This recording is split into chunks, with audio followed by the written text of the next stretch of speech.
হয়ে যায়। তুমি নির্মল করো মঙ্গল করে,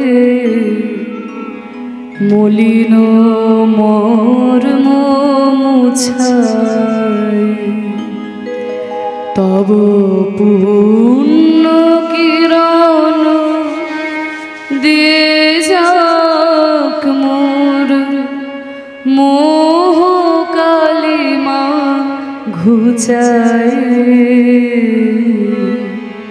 মলিন মর্ম মুছাই। তুমি নির্মল করো মঙ্গল করে, মলিন মর্ম মুছাই।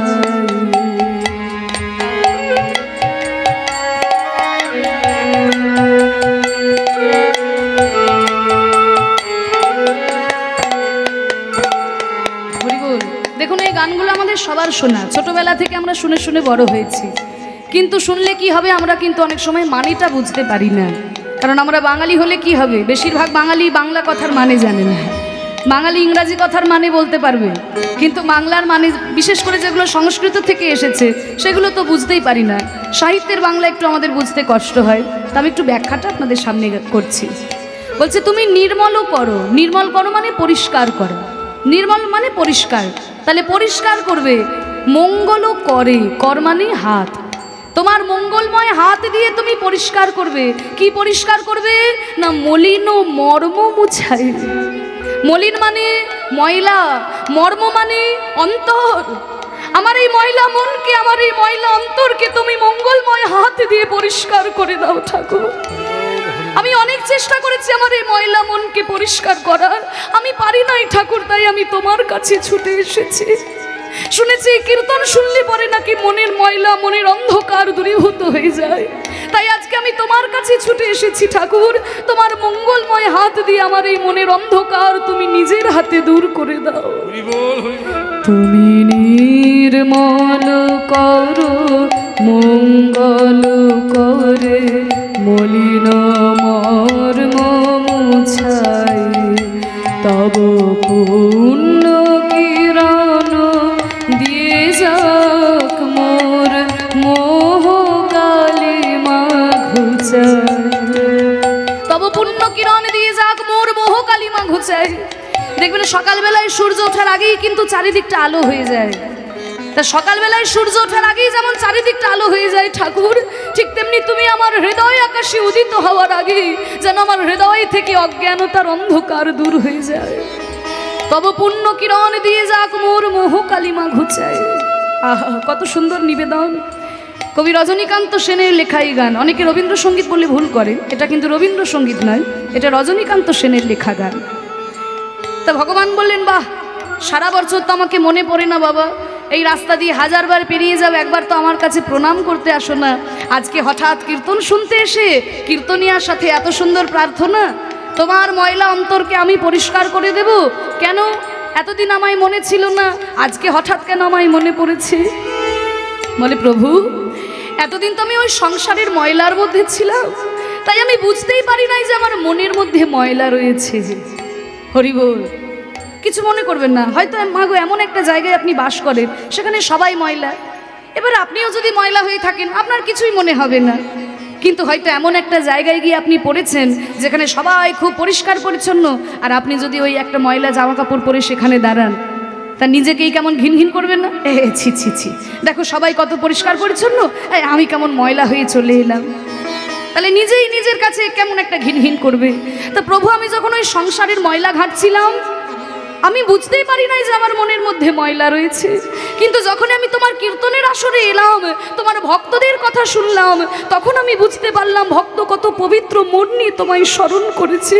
কিন্তু আমার এই ময়লা মন, আমার মনের মধ্যে হিংসা, ছল, জুচ্চুরি, জুয়া, বিদ্বেষ, কাম, ক্রোধ, লোভ, মদ, মোহ, মাশ্চর্য, এই ময়লা মনকে আমি তোমার চরণে নিবেদন করব কি করে?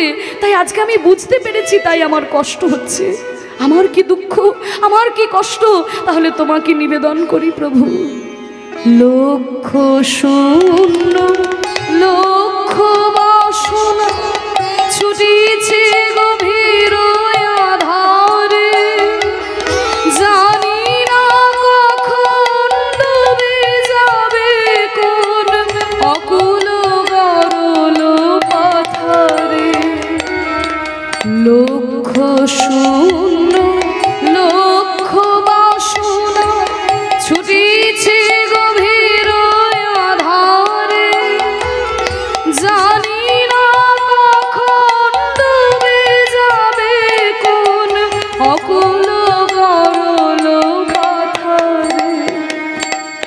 শূন্য লক্ষ বাসনা ছুটিছে গভীর আধারে, জানি না কখন ডুবে যাবে কোন অকুল গরল পাথারে। লক্ষ্য শূন্য, লক্ষ্য বানান কি? লক্ষ্য মানে কি? লক্ষ্য মানে, লক্ষ্যর কিন্তু দুটো বানান আলাদা, দুটো মানেও আলাদা। একটা হচ্ছে ল কয় মূর্ধন্য ষ লক্ষ্য, আর একটা হচ্ছে ল কয় মূর্ধন্য ষ জফলা লক্ষ্য। দুটো বানান আলাদা, মানে আলাদা। ল কয় মূর্ধন্য ষ লক্ষ্য মানে হচ্ছে 100,000, আর ল কয় মূর্ধন্য ষ জফলা লক্ষ্য মানে উদ্দেশ্য। যদি বলে তোমার জীবনের লক্ষ্য কি, তাহলে কিন্তু সেটা জফলা হয়ে যায়। তা বলছি লক্ষ্য শূন্য মানে আমার জীবনের কোনো নির্দিষ্ট লক্ষ্য নাই, নির্দিষ্ট আমাকে সেই লক্ষ্যে পৌঁছাতে হবে এটা কিন্তু লক্ষ্য নাই, কিন্তু কি লক্ষ্য বাসনা, লক্ষ লক্ষ আমার কামনা বাসনা। আজকে টাকা চাইছে, পয়সা চাইছে, গাড়ি বাড়ি ধন সম্পত্তি চাইছি, সব কিছু যখন পেয়ে গেলাম মনে মনে ভাবে ধুর বাবা এই রাধামণিতে কে পড়ে থাকবে, কলকাতাতে গিয়ে একটা ফ্ল্যাট কিনবে। যখন কলকাতায় একটা বড় ফ্ল্যাট কেনা হয়ে গেল, কিছুদিন পরে ওইখানে আর ভালো লাগবে না, বল মনে ধুর বাবা কলকাতায় এত লোকজনের মধ্যে কি মানুষে থাকে, মুম্বাইয়ে গিয়ে থাকবে। কিছুদিন পরে সেখানেই ভালো লাগবে না, ভারতবর্ষে আর ভালো লাগছে না, শেষে আমেরিকাতে গিয়ে বাস করছে। হরি বল। তাহলে দেখুন আমার লক্ষ লক্ষ কামনা বাসনা, টাকা পয়সা ধন সম্পত্তি, এই বিষয় আশয় সব কিছু নিয়ে আমি হলাম কি সংসার রূপী বিষের সাগরে আমি মুখ থুবড়ে পড়ে গেলাম। লক্ষ শূন্য লক্ষ বাসনা ছুটেছে গভীর আধারে, জানি না কখন ডুবে যাবে কোন অকুল গরল পাথারে। কবে আমি লক্ষ লক্ষ কামনা বাসনা এই সংসার বিষের সাগরে মুখ থুবড়ে পড়বো প্রভু, আমি তো জানি না ঠাকুর। বলে বাহ, তোমার লক্ষ লক্ষ কামনা বাসনা নিয়ে তুমি সংসার রূপী বিষের সাগরে ডুবে যাচ্ছ, তাহলে আমি কি করব? বলে প্রভু তুমি উদ্ধার না করলে আমাকে কে উদ্ধার করবে? প্রভু বিশ্ব বিপদ হন্তা, তুমি দাঁড়াও রুধিয়া পন্থা তব শ্রীচরণ তলে মোর মত বাসনা ঘুচায়। প্রভু বিশ্ব বিপদ হন্তা, তুমি দাঁড়াও রুধিয়া পন্থা তব শ্রীচরণ তলে নিয়ে এসো মোর মত্ত বাসনা ঘুচায়। হে প্রভু আমি শুনেছি তুমি নাকি জগতের পিতা, তুমি নাকি বিশ্বের পিতা, তাহলে তুমি যদি জগতের পিতা হও প্রভু তুমি তো আমারও পিতা। আমি শুনেছি তোমার নাম নাকি জগন্নাথ, তা জগন্নাথ মানে তো শুধু তুমি ভালো মানুষের নাথ তা তো নয়, আমার মতো যারা খারাপ মানুষ তাদেরও তো তুমি নাথ। তুমি তো জগতের নাথ মানে জগতের পিতা। হে প্রভু আমিও তো তোমারই সন্তান। তা মনে করো কোনো সন্তান, কোনো বাচ্চা ছেলে যদি সাঁতার জানে না, জলে নেমে পড়েছে, সাঁতার জানে না, এবার দূর থেকে নানানজন নানান কথা বলবে। কেউ কেউ বলবে এই ছেলে সাঁতার জানিস না তো জলে নেমেছিস কেন? কেউ কেউ বলে ছেড়ে দাও ছেড়ে দাও। পরের ছেলে পরমানন্দ, যত উচ্ছন্নে যাবে ততই আনন্দ, তাই না? নানানজন নানান কথা বলবে বাবা, কিন্তু এমন সময় ছেলেটার বাবা যদি রাস্তা দিয়ে পেরিয়ে যায়, সে কি কথা বলতে পারবে যে সাঁতার জানিস না জলে নেমেছিস কেন? বাবা কি করবে? প্রাণপণ চেষ্টা করে জল থেকে তার ছেলেকে কোলে তুলে নিয়ে আসবে। তাহলে প্রভু তুমিও তো জগতের পিতা, আমি তো তোমারই সন্তান। প্রভু আমি না জেনে না বুঝে এই সংসাররূপী বিষের সাগরে ডুবেছি ঠাকুর। তুমি যদি আমাকে উদ্ধার না করো, তুমি যদি পিতা হয়ে আমাকে উদ্ধার না করো, তবে আমাকে কে উদ্ধার করবে ঠাকুর? প্রভু বিশ্ব বিপদ হন্তা, তুমি দাঁড়াও রুধিয়া পন্থা তব শ্রীচরণ তলে নিয়ে মোর মত বাসনা ঘুচায়। মলিন মোর মুছা নিতাই গৌর হরি।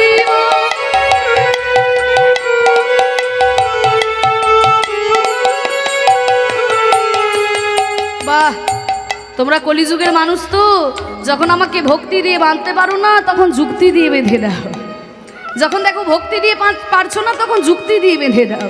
হ্যাঁ ঠিকই বলেছো, কারণ বেদান্ত দর্শনে আমি নিজেই বলেছি আমি সবার পিতা, সবাই আমার সন্তান। ঠিক আছে, আমি না হয় বাবা, তাহলে আমি তো সন্তানের খোঁজ খবর রাখতে বাধ্য, আমি তো উদ্ধার করবই। কিন্তু বাবা যখন আমাকে বলছো বাবার খোঁজ খবর রেখেছো তো, আমি যদি পিতা হই তাহলে সন্তানের দায়িত্ব বাবার খোঁজ খবর রাখা। তা আমার খোঁজ খবর রেখেছো? আমি কোথায় থাকি জানো? বলে জানবো না, এই তো কীর্তন শুনে শুনে সব মুখস্থ করেছি। এই যে কৃষ্ণ থাকে বৃন্দাবনে, রামচন্দ্র থাকে অযোধ্যায়, মহাপ্রভু রয়েছে নবদ্বীপে, জগন্নাথ রয়েছে নীলাচলে। আরো শুনবে, আছো অনলয়নীলে চির নভনীলে ভূধর সলিলে গহনে আছো বিটবিলতায় জলদের গায়ে শশী তারকায় তপনে আছো অনলয়নীলে চির নভনীলে ভূধর সলিলে গহনে আছো বিটবিলতায় জলদের গায়ে শশী তারকায় তপনে। বলছে আছো অনল অনিলে, অনল মানে আগুন, অনিল মানে বাতাস। তাহলে আগুনেও তুমি আছো, বাতাসেও তুমি আছো। চির নভনীলে মানে আকাশের ওই চির নীলেও তুমি রয়েছো। আছো বিটপি লতায়, বিটপি মানে গাছ, এগুলো সংস্কৃত থেকে বাংলায় এসেছে। বিটপি মানে হচ্ছে গাছ, হ্যাঁ। লতায় পাতার মধ্যেও তুমি আছো, জলদের গায়ে মানে ওই মেঘের গায়েও তুমি রয়েছো, শশী তারকায় চাঁদের মধ্যেও তুমি রয়েছো, গ্রহ তারকাতেও তুমি রয়েছো, তপনে মানে সূর্যের মধ্যেও তুমি রয়েছো। বাহ, এই তো সুন্দর আমার খোঁজ খবর রেখেছো। আমি কোথায় থাকি তা তো তুমি সবই জানো বাবা। তা তুমি যদি সবই জানো তাহলে তোমার এত দুঃখ কিসের? আমাকে ধরতে পারছো না কেন? বলে প্রভু আমি তোমাকে ধরবো কি করে? আমি নয়নে বসন বাঁধিয়া বসিয়া ধারে মরি গো কাঁদিয়া। আমি দেখি নাই কিছু, বুঝি নাই কিছু, দাও হে দেখাই বুঝাই। আমি নয়নে বসন বাঁধিয়া বসিয়া ধারে মরি গো কাঁদিয়া। আমি জানি আমার চারপাশে আমি যা কিছু দেখছি, যা কিছু অনুভব করছি, সমস্ত কিছুতে তুমি রয়েছো, কিন্তু আমি তোমাকে ধরতে পারছি না। ধরতে পারবো কি করে? কারণ আমার চোখের মধ্যে যে অজ্ঞানতার ময়লা গামছা বাঁধা, অজ্ঞানতার অন্ধকার আমার চোখে। আমি তোমাকে ধরবো কি করে প্রভু? একটা ছোট্ট ঘটনা বলেই অংশটা শেষ করছি। একজন ব্রাহ্মণ ঠাকুরমশাই ছিল। তা সেই ঠাকুরমশাই খুব শিব ঠাকুরের ভক্ত, হ্যাঁ। তা কিন্তু সারা বছর ভিক্ষা করে খায়। শিব ঠাকুরের ভক্ত কিন্তু সারা বছর ভিক্ষা করে খায়। তা একদিনকে মা পার্বতী শিব ঠাকুরকে বলছে, স্বামী এই ব্রাহ্মণ আপনার এত ভক্ত, আপনার পুজো ছাড়া তো আর কারোর পুজো করে না, কিন্তু এ কি সারা বছর ভিক্ষা করে খায়? আপনি তো ওকে কিছু দিয়ে দিতে পারেন, কিছু অন্তত দিয়ে দিতে পারেন। বলে পার্বতী কি দেব? আর কিছু না হোক অন্তত 10 কেজি সোনা দিয়ে দিতে পারেন। 10 কেজি? 10 কেজি সোনা মানে 10 কেজি সোনা মানে তো বুঝতেই পারছেন, এখন তো 10 গ্রামেই 60,000 পেরিয়ে গেছে, তাই না? তা 10 কেজি সোনা মানে বুঝতেই পারছেন। তা 10 কেজি সোনা দিলেই ঝামেলা মিটে যাবে। শিব ঠাকুর বলছে, শোনো পার্বতী, আমি দিলেও যে ওর কপালে সইবে না। বলে এই তো না দিয়েই বলছেন সইবে না, আগে দিয়েই তো দেখুন। বলে ঠিক আছে পার্বতী, আমি না হয় কিছু দিতে পারছি না, আমি তো ভিখারি মানুষ, কিন্তু তুমি তো অন্নপূর্ণা। ওই যে একটা কথা আছে না, যে মা আমাদের অন্নপূর্ণা আর বাবা আমার অন্ন পায় না। হ্যাঁ, আমি না হয় ভিখারি, আমার কিছু নাই, কিন্তু তুমি তো অন্নপূর্ণা। আমি ওর বাবা হলে তুমি ওর মা, তাহলে তুমি ওকে দিয়ে দেখো ওর কপালে সয় কিনা। বলে ঠিক আছে, আপনি না দিলে আমিই দেব। এই বলে পার্বতী করেছে কিনা, যেই রাস্তা দিয়ে ব্রাহ্মণ ভিক্ষা করে আসে ওই মোড়ের মাথাতে 1 লরি হিরে ফেলে রেখেছে। 1 লরি হিরে। এবার যখন 10 টাকার হিরে, পাথরের মতো হিরে ফেলে রেখে দিয়েছে। এবার যখনই দেখতে পাবে হিরেগুলো ব্রাহ্মণ, বাস জীবন বদলে যাবে। এইবার যখন সারাদিন ভিক্ষা করে আসছে, ওই মোড়ের মাথার আগে আসার আগে কিছু মনে মনে চিন্তা করছে, ধুর বাবা, সারা বছর ভিক্ষা করে খাই, এই রোদের মধ্যে সারাদিন ঘুরছি, কেউ ভিক্ষা আমাকে দিচ্ছে না, কেউ ভিক্ষা দেয় কেউ ভিক্ষা দেয় না, আজকে আমি একটু অন্ধ সেজে ভিক্ষা করে দেখি কেউ আমাকে ভিক্ষা দেয় কিনা। এবার মোড়ের মাথায় আসার আগে গলায় ছিল একটা ময়লা গামছা, ওই গামছাটাকে চোখের মধ্যে বেঁধে নিয়ে অন্ধ সেজে রাস্তা দিয়ে যাচ্ছে। এবার যখনই অন্ধ সেজে যাচ্ছে, ও মা পার্বতী হিরে ফেলে রেখেছিল না, আর হিরেগুলো পায়ের মধ্যে ঠেকেছে, কিন্তু চোখ দুটো তো বন্ধ করা আছে, অন্ধ হয়ে যাচ্ছে। এবার যখন পায়ের মধ্যে ঠেকেছে, উনি বলছে ধুর বাবা, এই পাথর এখানে রাস্তার মধ্যে কে ফেলে রেখেছে? এ সরকারেরও কোনো কর্মকাণ্ড নেই গো। আরে রাস্তা করার জন্য পাথর ফেলে রেখেছে, রাস্তা করার নাম নেই। এখন পাথরে লেগে আমার পাটাই কেটে গেল। হিরেগুলোকে পাথর ভেবে কে তাকে গালাগালি দিতে দিতে চলে গেল। তাহলে দেখুন, মা পার্বতী হিরে ফেলে রাখলো, কিন্তু ব্রাহ্মণ দেখতে পেল না। দেখবে কি করে? চোখের মধ্যে তো ময়লা গামছা বাঁধা রয়েছে। তাহলে আমার দশাটাও ঠিক তেমন হয়েছে প্রভু। আমি জানি আমার চারপাশে আমি যা কিছু দেখছি, যা কিছু অনুভব করছি, সমস্ত কিছুতেই তুমি রয়েছো প্রভু, কিন্তু আমি তোমাকে ধরতে পারছি না, কারণ আমার চোখেও যে অজ্ঞানতার ময়লা গামছা বাঁধা। এই অজ্ঞানতার অন্ধকার যদি তুমি নিজে দূর করে না দাও, তাহলে আমি তোমাকে ধরবো কি করে ঠাকুর? আমি নয়নে বসন বাঁধিয়া বসিয়া ধারে মরে গো কাঁদিয়া, আমি দেখি নাই কিছু, বুঝি নাই কিছু, দাও হে দেখায় বুঝায়, মলিন মর্ম মুছায়, তুমি নির্মল করো মঙ্গল করে, মলিন মর্ম মুছায়, তুমি নিতাই গৌর হরি মঙ্গল করে, মলিন মর্ম মুছায়, সীতার বনন মোর জনম ভব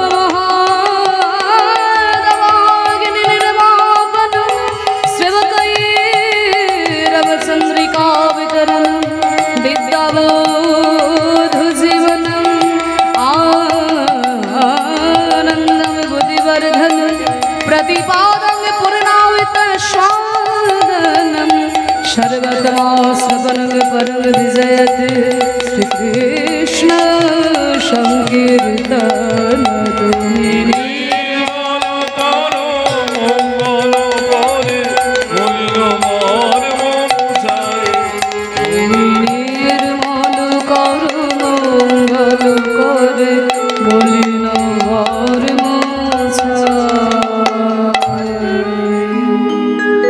নিতাই গৌর প্রেমানন্দে হরি হরি। আমাদের